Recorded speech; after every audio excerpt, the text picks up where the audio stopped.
How to use this handbook. The Professional Ski Instructors of America is dedicated to providing you and your fellow snow sports instructors with materials that form the foundation of exceptional learning experiences. True to that purpose, this handbook presents information gleaned from instructors with many years of experience teaching skiing, designed to be used in conjunction with the PSIA's Alpine Technical Manual. This resource will deepen your understanding of alpine skiing technique and help you craft ideal learning environments and lesson scenarios. This handbook acts as a teaching reference and guide for applying your technical knowledge with adult students of all abilities and backgrounds. Incorporating to include amount of creativity and reviewer guidance, this handbook covers the basics of teaching a wide variety of students and explorers, educational theory, and specific teaching and movement models. Tips for practical application of the material are packaged in each section for the 3 primary skill classifications: beginner, novice, intermediate, and advanced. For ease of reference, the pages of each classification are color-coded, with green representing the beginner, novice zone, blue representing the intermediate zone, and black representing the advanced zone. Within the zones, you'll find specific objectives with movement priorities, teaching notes, and learning activities for the skier proficiency levels 1 through 9 that correspond with each zone. Please consider these suggestions not to be followed in a linear fashion, but as a pool of ideas which to draw and create unique, safe, effective, and fun lessons. The content also addresses cognitive, affective, and physical keys to learning for each objective, as well as teaching tactics for freestyle terrain, powder, ice, gates. Many terms, games, teaching exercises identified in italics on reference are defined in the glossary. For more information, look to other PSIA, AASI educational resources, especially Core Concepts for Snow Sports Instructors, the Alpine Technical Manual, and Children's Instruction Manual, 2nd edition, and the Children's Alpine Teaching Handbook, available at thesnowpros.org.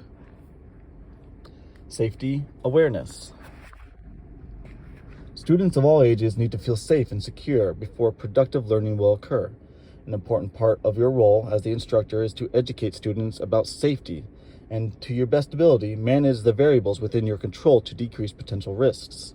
Safety encompasses many aspects of the lesson, including group dynamics and class handling, equipment, terrain choices, even attire.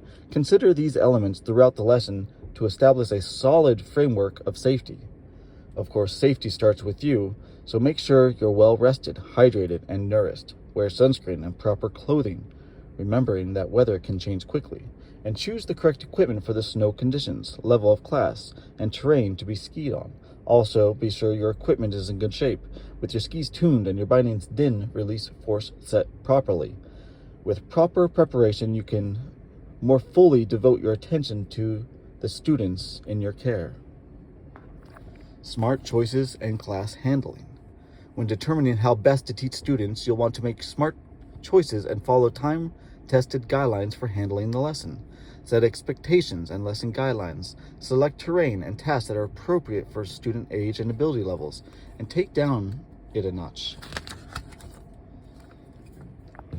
When introducing new tasks or more challenging terrain, one valuable advantage is to remember is old task, new terrain. New task, old terrain.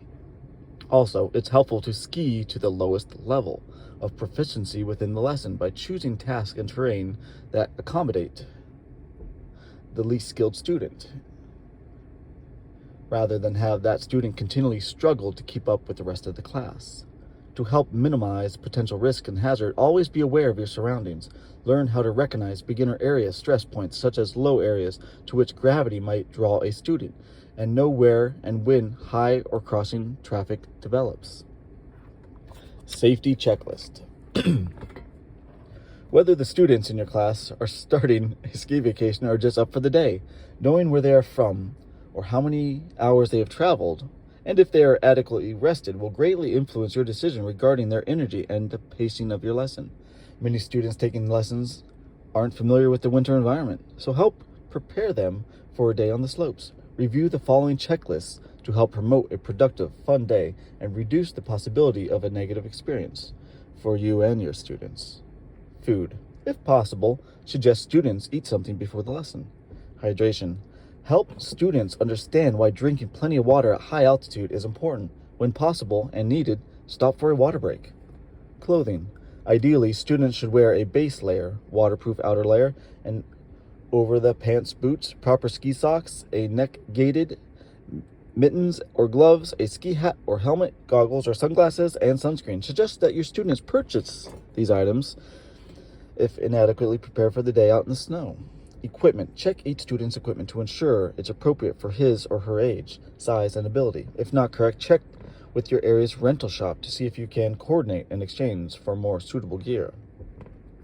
Make sure the students are wearing only one pair of socks and their boots are the right size and on the correct feet.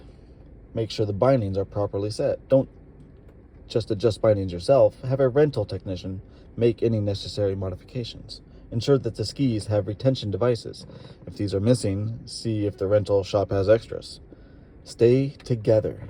Discuss with students the various strategies for not getting separated from your class, as well as what to do if they should happen to get separated. Develop a team attitude for keeping the group together is super helpful. Make sure the students know your name and the phone number for the ski and snowboard shop.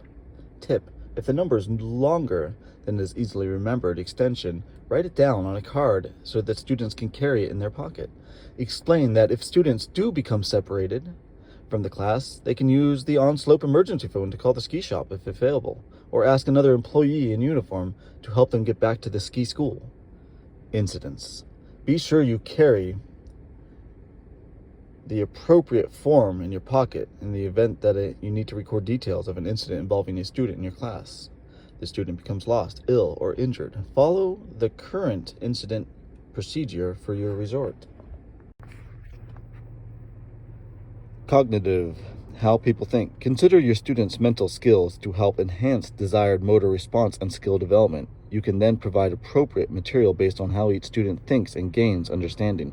This area of development includes logical and mathematical abilities, verbal, linguistic abilities, visual abilities, understanding of specific concepts, affective, social, and emotional needs. Consider your students' feelings, emotions, and motivations to help you better connect with your students and address their motivational needs. This area of development includes internal beliefs and values, identity and self-esteem, teamwork and sportsmanship, moral values, physical skills. Consider each student's physical movement abilities, coordination, and use of motor skills so you can provide movement experiences that help improve skills related to physical needs and abilities. This area of development includes body development and proportions, general and sport-specific strengths, balances, and coordination, overall fitness level and fundamental movement patterns. The RISE model, relationships, identity, simplicity, and edge work. The 4 components of RISE model provide a framework to address students' needs represented by the CAP model. Relationships address cognitive and affective development. Identity works directly with the affective and physical realm as students seek to move accordingly to their desired identity. Simplicity deals with the cognitive and affective domains in terms of how students take in information and attach positive emotions to their experiences. It includes elements of visual, auditory, kinesthetic, VAC awareness, as well as learning styles described in the next section of this handbook. Edge work is rooted in the affective and physical domains as students determine their own personal edge with regard to comfort zones, i.e. how comfortable they are with pushing their limits.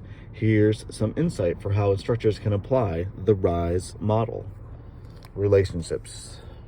Work to build instant rapport by smiling and learning students' names. Build upon that by using their names throughout the lesson.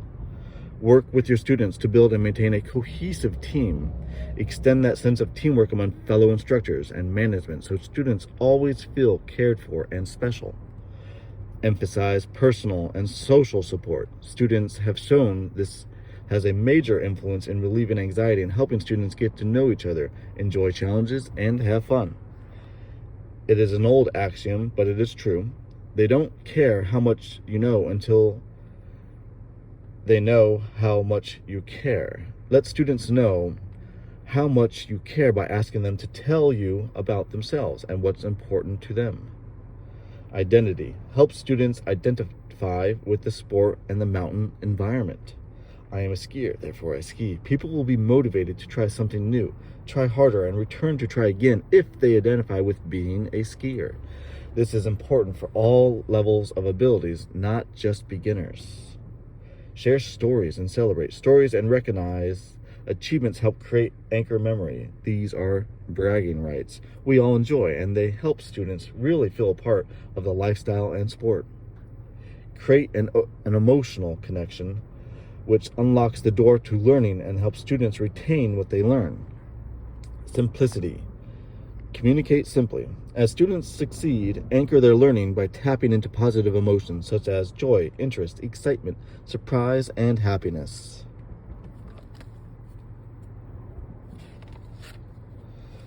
Communicate simply and meaningfully. You'll need to develop a deep understanding of teaching and the technical complexities of skiing and make the complex easy to understand.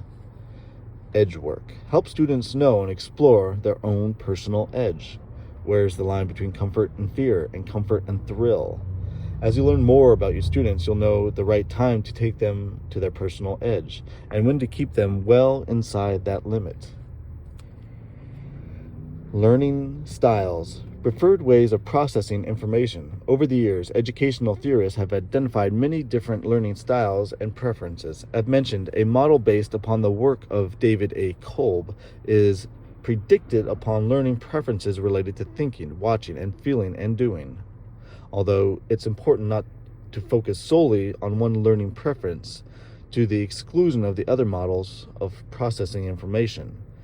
You may often find yourself blending your teaching styles to address these different preferences, using an analogy with which a thinker or feeler may be familiar, such as spreading jam with your skis, and then appearing to the watcher and doer by creating an exercise based on a demonstration that highlights a specific movement and sensation. It's wise to appeal to a student's sense of imagination regardless of his or her age. Students do best with input in all areas of learning, and it's your responsibility to wrap all these styles into your presentation and instructions to benefit the process of learning. Thinkers use their cognitive abilities and often focus on why something works or why they should do something. It is through words that thinkers most often take in information. For these students, using the expressive language appropriate to their age and cognitive development will help keep them engaged. Watchers prefer to hang back and gather information before acting upon it. Thoughtful and analytical, they may initially wish to watch other students take part in the lesson experience. Give these learners an opportunity to reflect upon what they observe before having them take part themselves. Feelers live in the here and now, seeking out new challenges and experiences. They tend to be outgoing and open-minded, watch for boredom, and mold the lesson in a way that allows these students to learn from outside the experience. Doers are the experimenters in your group. They will learn through trial and error. For these students, offer the chance to move first and then gradually add coaching to aid improvement. Provide problem-solving opportunities that anchor the learning. Delivering information in a way that addresses all different preferences gives your students the best chances for success. Just because a student prefers to see a demonstration before attempting a task doesn't mean that's the only way he or she learns. Also, be careful not to teach only to our own learning style. Challenge yourself and your students to include them all. Learning principles. Part of the focused learning program developed by the Vail Ski and Snowboard School, the following principles promote excellent lessons. To learn is to change. The unconscious mind provides a powerful pathway. Motivation and ownership are cornerstones for learning. Social support is essential to success.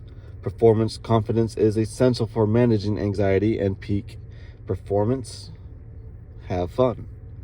The Fitz and Posner model. This model, developed in 1967 by psychologist